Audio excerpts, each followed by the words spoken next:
Hello everyone, जय माता दी। नवरात्रे आने ही वाले हैं। आप सभी को नवरात्रों की हार्दिक शुभकामनाएं।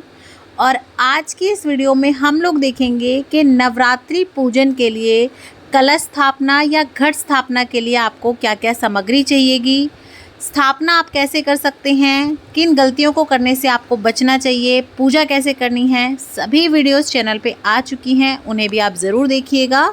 तो चलिए वीडियो को शुरू कर लेते हैं। सबसे पहले हमें कलश चाहिएगा। आप कलश चाहे तो मिट्टी का ले सकते हैं, चाहे तो आपके घर में कोई धातु का हो आप वो ले सकते हैं, और चाहे तो आप अपने घर का जो स्टील का गड़ी या लोटा होता है वो भी ले सकते हैं। तो देखिए, धातु का अगर कोई होगा, स्टील का होगा तो आप उसे अच्छे से मांजेंगे ही, लेकिन अगर आपका कोरा भी है, मिट्टी का है, तो भी उसे आप अच्छे से पानी में डुबो दीजिएगा, उसमें पानी भर दीजिएगा, उसके बाद उसे यूज़ कीजिएगा। क्योंकि अगर आप कोरा यूज़ करते हैं तो उसका जो जल है वो जल्दी सूख जाता है। तो आप पहले इस तरह से कीजिएगा, उसके बाद आप उसमें जो है कलश स्थापना कीजिएगा। साथ ही में देखिए, ज्वारे बोने के लिए हमें चाहिए होगा, चाहे तो आप इस तरह का ले सकते हैं, मिट्टी का तोला बोलते हैं इसे, बाकी आपके यहाँ पे हो सकता है कुछ और बोलते हो, तो ये ले सकते हैं। अगर ये नहीं लेना चाहते तो आप इसकी जगह पे स्टील की प्लेट ले लें, या फिर डायरेक्ट आप ज़मीन में भी अपने ज्वारे बो सकते हैं। और जैसा कि मैंने आपको बताया, दोनों चीज़ें मिट्टी की ले लें, या दोनों चीज़ें आप घर की भी यूज़ कर सकते हैं, रीयूज़ कर सकते हैं। ऐसा ज़रूरी नहीं है कि आपको कोरे और नए ही लेने होते हैं।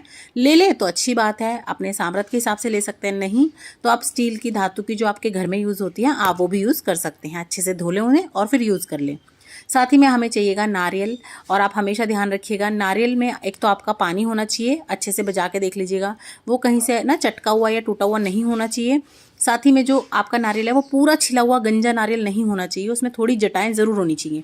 जैसा कि ये देखिए, ये आपको दिख रहा है नीचे से छिला हुआ है लेकिन ऊपर जटाएं हैं, तो आपको इस तरह का नारियल लेना है। और नारियल का मुख कहाँ होता है, नारियल कौन सा लेना चाहिए, उस पर प्रॉपर एक वीडियो है चैनल पे, आप देख लीजिएगा, लिंक मैं सभी का डिस्क्रिप्शन बॉक्स में डाल दूँगी।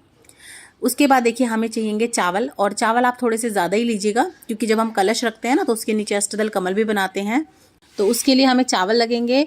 और आपके चावल टूटे हुए नहीं होने चाहिए, आप इस चीज़ को ध्यान रखिएगा, चावल आपके साबुत ही हों।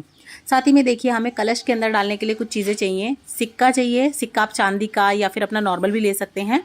साथ ही में हमें चाहिएगी एक सुपारी, हल्दी की गांठ, लौंग, इलायची। लौंग आपके देखिए इस तरह की नहीं होनी चाहिए जिसका फूल निकला हो, जिसमें फूल हो ना आप वही लीजिएगा, खंडित लौंग आपको नहीं लेनी है। साथ ही में दूर्वा ले लीजिएगा आप।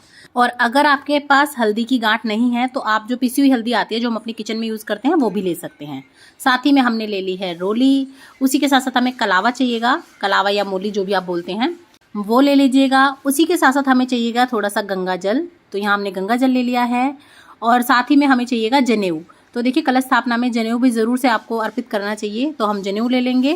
तो ये कलश स्थापना के लिए एक जनेऊ ले लेंगे हम, चाहे तो आप कच्चे सूत को हाथ में लपेट के भी बना सकते हैं।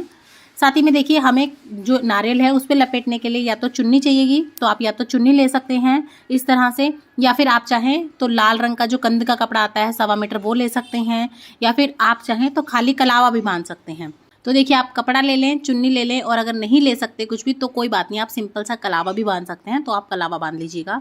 उसी के साथ साथ देखिए, कलश पे चढ़ाने के लिए आप फूलों की माला ले सकते हैं या फिर खुले फूल ले सकते हैं। तो इस तरह से आप फूल ले लीजिएगा, कलश के अंदर डालने के लिए भी चाहिए हमें, और ऊपर से सजाने के लिए, अर्पित करने के लिए। साथ ही में हमें 1 लोटा शुद्ध साफ जल चाहिए, पीने वाला जो पानी होता है। उसी के साथ साथ देखिए, एक पान का पत्ता हमें चाहिए कलश पे रखने के लिए। और अगर आप कलश पे भेंट बांधना चाहते हैं, माता रानी की मनोकामना पूर्ण करने के लिए बांधी जाती है, तो फिर आप 1 पत्ता, लौंग, इलायची और सुपारी अलग से और ले लीजिएगा। साथ ही में देखिए, हमें कलश पे लगाने के लिए पल्लव यानी कि पत्ते चाहिएंगे, तो आप आम के, अशोक के या फिर पान के ले सकते हैं। और आप जो टूटे हुए पत्ते हो ना वो पहले अलग कर दें, उसके बाद आप चाहें तो पूरा बंच ले सकते हैं, 21 का, 11 का या 7 ले लें, या फिर 5 तो आपको कम से कम चाहिएंगे ही।